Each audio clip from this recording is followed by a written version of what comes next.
வார்த்தை ஆவியானவர் சொல்ல ஏவுகிறார். இன்னைக்கு நீங்க நினைச்சது போல ஒண்ணு நடந்திருக்குமானால் அது நீங்க ஏற்படுத்தின ஸ்தானம். அது இன்னைக்கு நடக்க கத்தர் அலோ பண்ணலன்னா புரிஞ்சுக்கோ, அவர் உனக்கு ஒரு ஸ்தானத்தை ஏற்படுத்தி வச்சிருக்கிறான்னு அர்த்தம். இந்த ஸ்தானம் நீ நினைச்சதிலும் மேலானதை தவிர அது குறைவானது அல்ல. ஹல்லேலூயா. சிலருக்கு இன்னைக்கு சில ஸ்தானத்துல இருந்து கத்தர் அப்படி கூட்ட கலைச்சது போல கலைச்சிருக்கிறாரா சில சிச்சுவேஷன்ல. ஆமென். அப்படியானால் அறிந்து கொள், அவர் தீமைக்கு எதையும் அனுமதிக்கிற தெய்வம் அல்ல. நீ நினைச்ச ஸ்தானத்தில் அல்ல உன்னை உட்கார வைக்க விரும்புறது, அவர் நினைச்ச ஸ்தானத்தில்.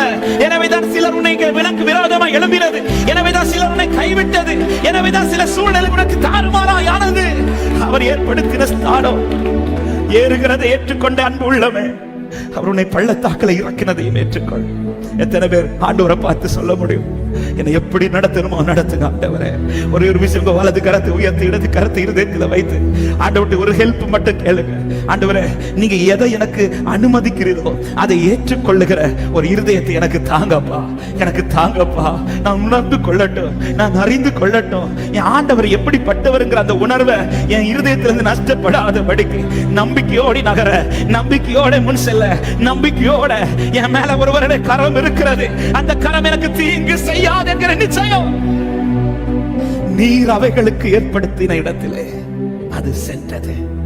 ஒரு நாள் வரும், அத்தனை கண்ணும் பார்க்கும்.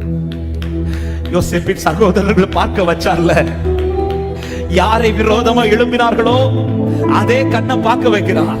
இந்த வார்த்தை சில உள்ளத்திற்கு ஆண்டவர் பேசுறார். இன்னைக்கு உனக்கு விரோதமா எழும்பின கண்ணே பார்க்கும்.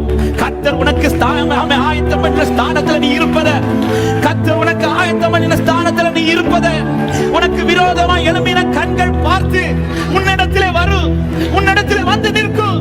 ஆவியானவர் இந்த வார்த்தை சில உள்ளத்திற்கு தீர்க்க தரிசனமா பேசுறார். நீ பயப்படாமலும் கலங்காமலும் இரு, கர்த்தர் உன்னோடு கூட இருக்கிறார், கர்த்தர் உன்னோடு கூட இருக்கிறார். அவரை அனுமதிக்கிறதை ஏற்றுக்கொள். ஏறுகிறதற்காக ஸ்தோத்திரம் பண்ணின நீ, இறங்குறதற்காக ஸ்தோத்திரம் பண்ணு. திறந்த வாசலுக்காக ஸ்தோத்திரம் பண்ணின நீ, அடைக்கப்பட்ட வாசல்களுக்காக ஸ்தோத்திரம் பண்ணு.